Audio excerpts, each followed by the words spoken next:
ನಮಸ್ಕಾರ ವೀಕ್ಷಕರೇ, ನಾನು ನಿಮ್ಮ ಗಿರಿಧರ್ ಭಟ್. ಈ ದಿನ ಒಂದು ವಿಷಯವನ್ನು ತಿಳಿಸ್ಲಿಕ್ಕೆ ಬಯಸ್ತಾ ಇದ್ದೇನೆ. ಸಾಲದ ಕಿರುಕುಳ ಎಂಬುದಾಗಿ ಹೇಳ್ತಾ ಇದ್ದೀನಿ.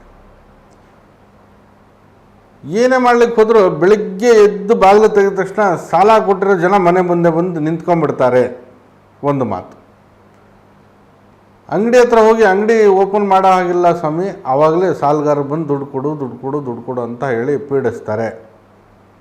ನಾವೆಲ್ಲ ಹೋದರೂ ಹಿಂದೆನೇ ಬರ್ತಾರೆ. ಏನೇ ಮಾಡ್ಲಿಕ್ಕೆ ಹೋದರೂ ಬಿಡ್ತಾ ಇಲ್ಲ. ಬಾಯಿಗೆ ಬಂದಂಗೆ ಮಾತಾಡ್ತಾರೆ ಅಥವಾ ಎಲ್ಲರ ಮುಂದೆ ಹೇಳ್ಕೊಂಬರ್ತಾರೆ. ಭಾಳ ಕಷ್ಟ ಕೊಡ್ತಾ ಇದ್ದಾರೆ. ಹೇಳಿ ಸಾಕಾಗ್ಬಿಟ್ಟಿದೆ. ಯಾರೂ ಕೂಡ ಸಮಯ ತೆಗೆದುಕೊಳ್ತಾ ಇಲ್ಲ. ಒಟ್ಟಾರೆಯಾಗಿ ಅಪಮಾನ ಆಗ್ತಾ ಇದೆ. ಈ ಮಾತು ನಾವು ಕೇಳಿರುವಂಥದ್ದನ್ನೇ ಹೇಳ್ತಾ ಇದ್ದೀನಿ. ಇಲ್ಲಿ ಏನಾಗುತ್ತೆ, ನೀವು ಏನೋ ಒಂದು ಸಾಲ ಮಾಡ್ತೀರ, ನಿಮ್ಮ ಕಷ್ಟಕ್ಕೋ ನಷ್ಟಕ್ಕೋ ಸಾಲ ಮಾಡಿರ್ತೀರ. ಆಮೇಲೆ ಅದು ತೀರಿಸುವಾಗ ಆಗ್ತಕ್ಕಂಥ ಸಮಸ್ಯೆನೇ ಬೇರೆ ಆಗಿರುತ್ತೆ. ನಿಮ್ಮ ದುರ್ವಿಧಿ ಗ್ರಹಚಾರ, ಸಾಲ ಜಾಸ್ತಿ ಆಗಿರುತ್ತೆ. ಸಾಲ ಕೊಟ್ಟಿರೋರು ಒಟ್ಟಾರೆಯಾಗಿ ಬಂದಿರ್ತಾರೆ. ಯಾಕಂದರೆ ಕೊಡುವಾಗ ಯಾರೂ ಏನೂ ಹೇಳೋದಿಲ್ಲ. ಯಾವಾಗ ನೀವು ಸಾಲದಲ್ಲಿ ಸಿಕ್ಕಾಕೊಂಡಿದ್ದೀರ, ಸಮಸ್ಯೆ ಅನುಭವಿಸ್ತಾ ಇದ್ದೀರ ಎಂಬುದಾಗಿ ಒಂದು ಸ್ವಲ್ಪ ಪ್ರಚಾರ ತೆಗೆದುಕೊಳ್ತು ಅಂದರೆ, ಏನು ಸಾಲ ಕೊಟ್ಟಿರ್ತಾರೆ ಎಲ್ಲ ಜನಗಳು ನಿಮ್ಮ ಮನೆ ಮುಂದೆ ಬಂದು ನಿಂತಿರ್ತಾರೆ.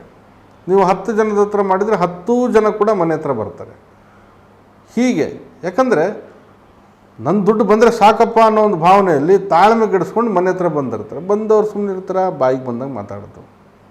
ಕೆಲವೊಬ್ರು ನೈಸಾಗಿ ಬಂದು ಕಾಟ ಕೊಡ್ತಾ ಇರ್ತಾರೆ. ಕೆಲವೊಬ್ರು ಹಿಂದೆನೇ ಸುತ್ತಾಡ್ತಾ ಇರ್ತಾರೆ. ಕೆಲವೊಬ್ಬರು ನೀವು ಕುತ್ಕೊಂಡಿರೋ ಜಾಗ, ನಿಂತ್ಕೊಂಡಿರೋ ಜಾಗ, ಮಾಡುವಂಥ ಕೆಲಸ ಕಾರ್ಯ ಸ್ಥಳಕ್ಕೆ ಬಂದು ನಿಮ್ಗೆ ಕಿರುಕುಳ ಕೊಡೋದು.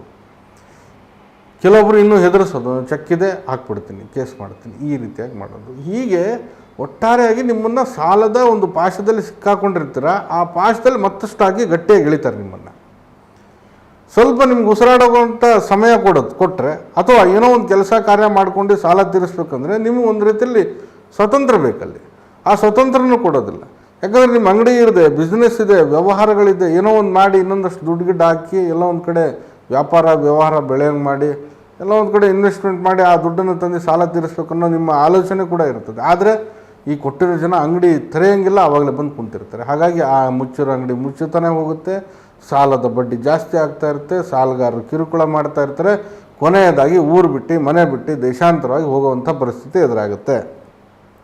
ಮಾನ ಮರ್ಯಾದೆ ಅಂಜಿ ಒಂದು ಊರಿನಲ್ಲಿ ಜೀವನ ಮಾಡಿರ್ತೀರ. ಆ ಸ್ಥಿತಿ, ಆ ಬಡಾವಣೆಯಲ್ಲೇ ಒಂದು ಹೆಸರನ್ನು ಮಾಡಿರ್ತೀರ.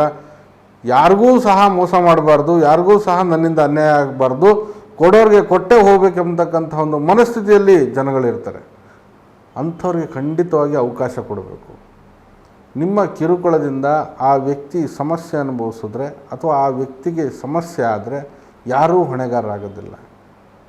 ಸ್ವಲ್ಪ ಸಮಯ ಕೊಟ್ಟರೆ ಎಲ್ಲ ಒಂದು ಕಡೆ ದುಡಿದು ತೀರಿಸ್ಬೋದು. ಹಾಗೆ ಏನು ಕಿರುಕುಳ ಕಾಡಾಟ ಕೊಡ್ತಾ ಇರ್ತೀರ, ಆ ಒಂದು ಕಾಡಾಟಗಳಿಂದ ವ್ಯಕ್ತಿ ಸುಳ್ಳುಗಾರನಾಗ್ತಾನೆ. ಮನೇಲಿದ್ದರೂ ಇಲ್ಲ ಅಂತ ಹೇಳ್ತಾನೆ ಅಥವಾ ಆಲಸ್ಯನಾಗ್ತಾನೆ. ಕೆಲಸ ಮಾಡ್ಲಿಕ್ಕೆ ಹೋದ್ರೆ ನಿಮ್ಗೆ ಇವರು ಕೊಟ್ಟಿರೋರು ಕಿರಿಕಿರಿ ಅಂತ ಕೆಲಸಕ್ಕೆ ಹೋಗೋದಿಲ್ಲ. ಹೀಗೆ ಎಲ್ಲಾದರೂ ಮನೆ ಖಾಲಿ ಮಾಡಿಕೊಂಡು ಏನಾದರೂ ಸಮಸ್ಯೆ ಆಗ್ಬೋದು. ಹೀಗೆ ನಿಮಗೆ ಆಗ್ತಾ ಇರ್ತಕ್ಕಂಥ ಸಾಲ ಕೊಟ್ಟಿರ್ತಕ್ಕಂಥ ಜನಗಳ ಕಿರುಕುಳ ಅಂದರೆ ಸಾಲದ ಕಿರುಕುಳ, ಸಾಲ ಕೊಟ್ಟಿರೋ ಜನಗಳ ಕಿರುಕುಳ, ಎಲ್ಲವನ್ನೂ ತಡೆದು ನಿಲ್ಲಿಸಬೇಕಂದ್ರೆ ಈ ತಂತ್ರವನ್ನು ಮಾಡಿ. ಹಾಗೆ ಆದಷ್ಟು ನಿಮ್ಮ ದುಡಿಮೆ ಯೋಜನೆ ಕ್ರಮಬದ್ಧವಾಗಿ ಮಾಡಿ ಸಾಲ ತೀರಿಸುವಂಥ ಒಂದು ಪ್ರಯತ್ನ ನಿಮ್ಮಿಂದ ನಿರಂತರವಾಗಿ ಸಾಗಿರಲಿ. ಹಾಗೆ ನೀವು ಆ ಸ್ಥಳದಲ್ಲಿದ್ದು ಸಾಲವನ್ನು ತೀರಿಸುವಂಥ ಒಂದು ಕ್ರಿಯೆಗಳೇನಿದ್ದಾವೆ ಎಲ್ಲರಿಗೂ ಸಹ ತೀರಿಸ್ತಾನೆ ಎಂಬತಕ್ಕಂಥ ನಂಬಿಕೆ ಬರೋ ರೀತಿಯಲ್ಲಿ ನಿಮ್ಮ ಒಂದು ವರ್ಚಸ್ಸನ್ನು ಕಾಪಾಡಿಕೊಳ್ಳಿ. ಮತ್ತು ಏನಂತಂದರೆ ನೀವು ಸುಮ್ಮನೆ ಸಂಜೆ ಕೊಟ್ಬಿಡ್ತೀನಿ, ನಾಳೆ ಕೊಟ್ಬಿಡ್ತೀನಿ ಈ ರೀತಿ ಹೇಳ್ಕೊಂಡು ಓಡಾಡೋದು ಬೇಡ.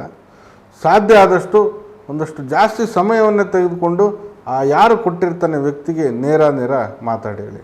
ಇದಕ್ಕಿಂತ ಹೆಚ್ಚಿನದಾಗಿ ಸಮಸ್ಯೆ ಆದರೆ ನೀವು ಬೇರೆ ಕ್ರಮಗಳನ್ನು ತೆಗೆದುಕೊಳ್ಬೋದು.